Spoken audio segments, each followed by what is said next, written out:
I studied for only 2 months before I got the highest level of Korean language examination, and in this video I'm gonna share with you my secrets. Hi guys, welcome back to my channel. I'm so happy to see you here, and I know it has been a long time, but finally I'm here, and let's get into the content of this video. First of all, keep in mind that you don't have to be fluent Korean speaker in order to get the highest topic level. Of course, you need to have some Korean language skills, like you have to speak Korean to some extent, but even without being able to freely express your thoughts, you can get the highest, the sixth level of topic by following the advice in this video. So I divided this video into 3 parts: listening, writing, and reading. And let's start with the listening, the tutki part.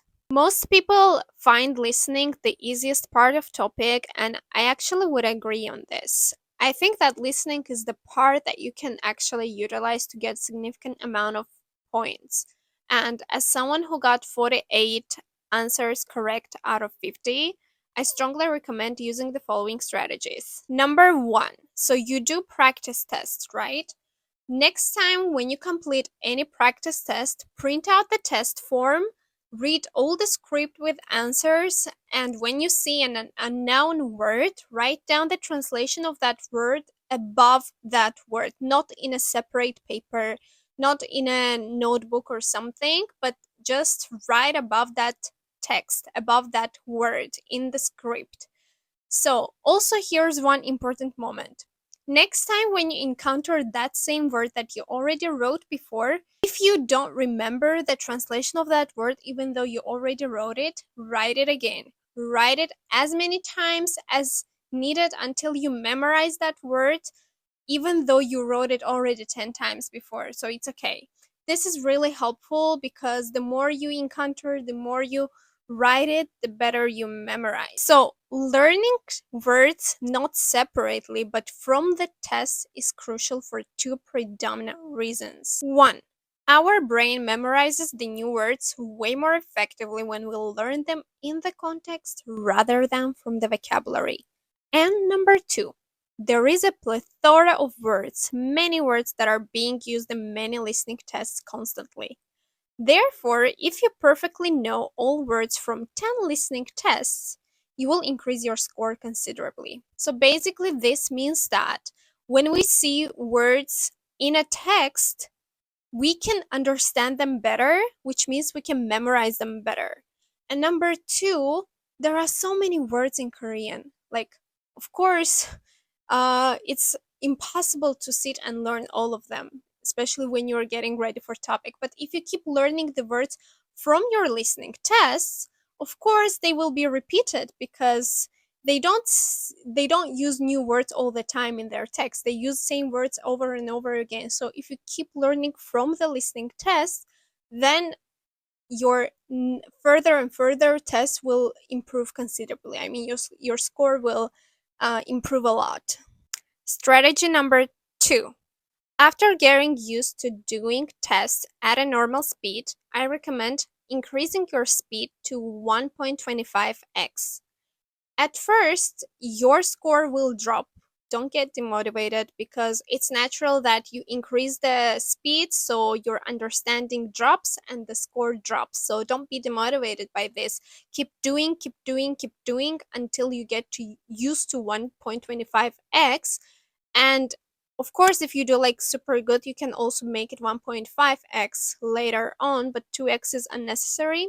So when you get used to it, you learn to understand how to do in high speed. So later, when you listen to the listening text in 1x, like at normal speed, then it will be very slow and very easy to you. And that is your purpose, because this helps a lot to understand what they actually talk about. I also applied this technique when I was studying for IELTS. So IELTS for English, there's also listening part, and I did this strategy both for IELTS and TOPIK, and in both of them my listening score improved a lot. And strategy number 3, in order to generally improve your listening skills, I strongly recommend listening to podcasts in Korean on a daily basis. I personally used to listen to Talk to Me in Korean while I was doing cleaning or makeup. So when you do something like cleaning or makeup or any other thing that you like to do or you do on a regular basis, if you put a podcast there just to hear that, that doesn't take any effort. You will just hear it. And at first, maybe you will not notice it, but after a significant period of time of practice, you will notice changes and improves in your listening skills. Now let's move on to part two, which is writing. Writing is a part that comes right after listening, and it's only included in topic 2 starting from level 3. This is what most people find challenging in topic, but for me it's the most enjoyable part. I really love writing part a lot. So in topic 2, writing consists of 4 questions, 2 short tasks, 1 short essay, and 1 long essay. For writing, I strongly recommend using the book called TOPIK Modern God. I will put it here. This book is really helpful. It has everything you need to know about writing, and it teaches everything starting from how to write, which words to use, which grammar to use. Specifically for like question 51 and question 52, which is first 2 short tasks of topic writing, there are specific words, specific phrases, and specific grammar structures that you need to be using. So it's not something that, oh, I know Korean, I can do it myself. I don't need to know that those grammars. No. It's specific grammatical structures, specific words, phrases that you need to use if you want to get a good point from first 2 questions. To be honest, like same applies to question 53 as well, because it's like a graph description. So there are also words that you will need to use and you can learn them from these books.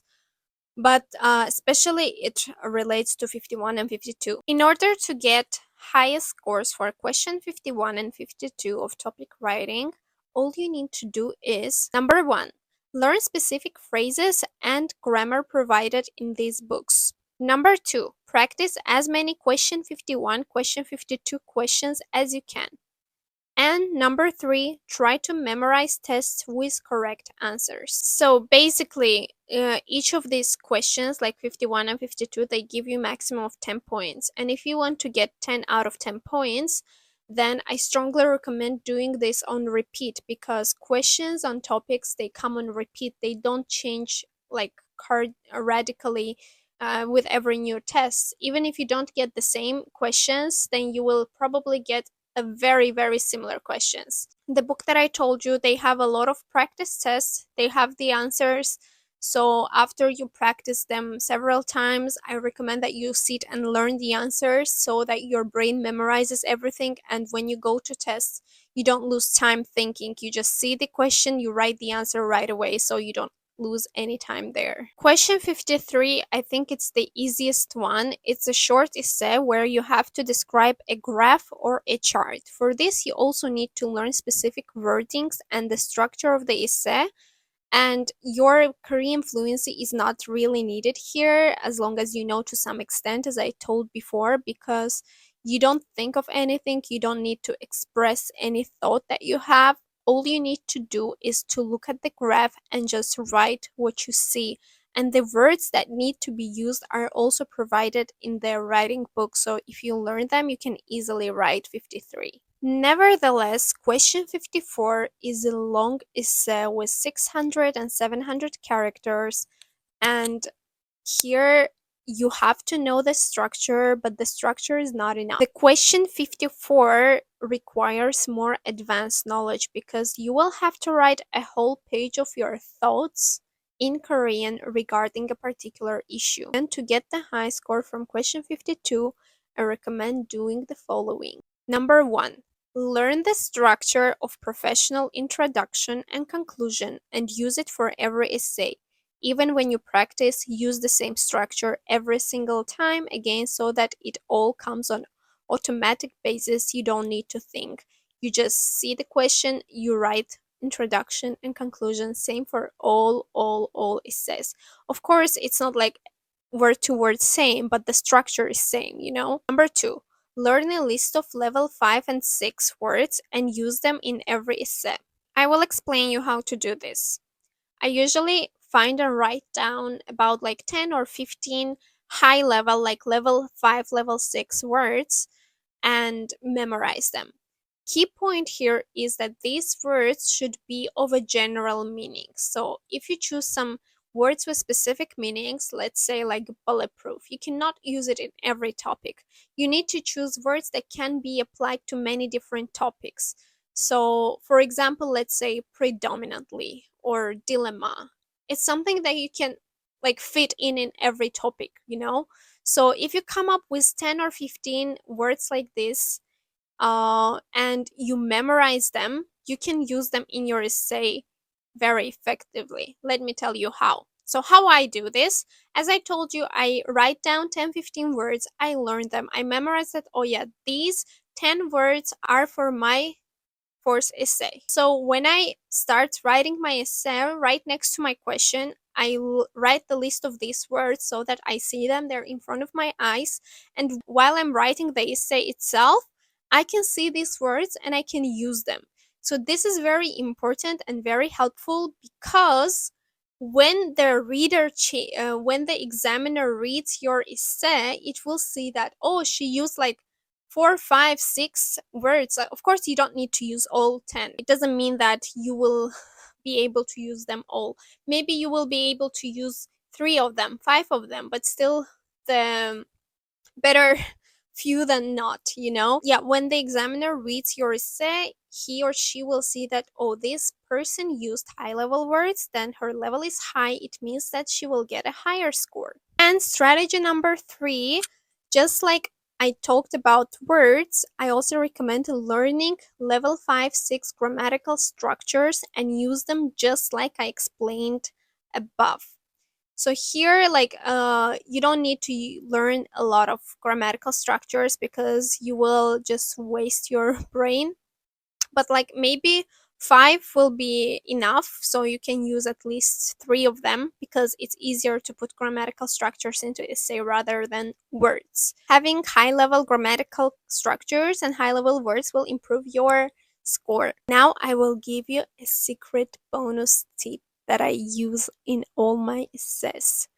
I use phrasal verbs like Korean, let's say like proverbs, or what is that called? I think it's proverbs. Yeah, for example, I don't remember anything now. I will write few here so you will understand what I mean. I learn again 3 or 5 of them and then I try to fit them in my essay. Here only one. Don't use many because it will attract too much attention, but if you use one, it will be perfect. And using a proverb or a phrasal verb in your essay, it means that your level is super high and you will get extra points for this. Finally, let's move on to last, third reading part. For me personally, reading was the most difficult part, and the problem was time limit.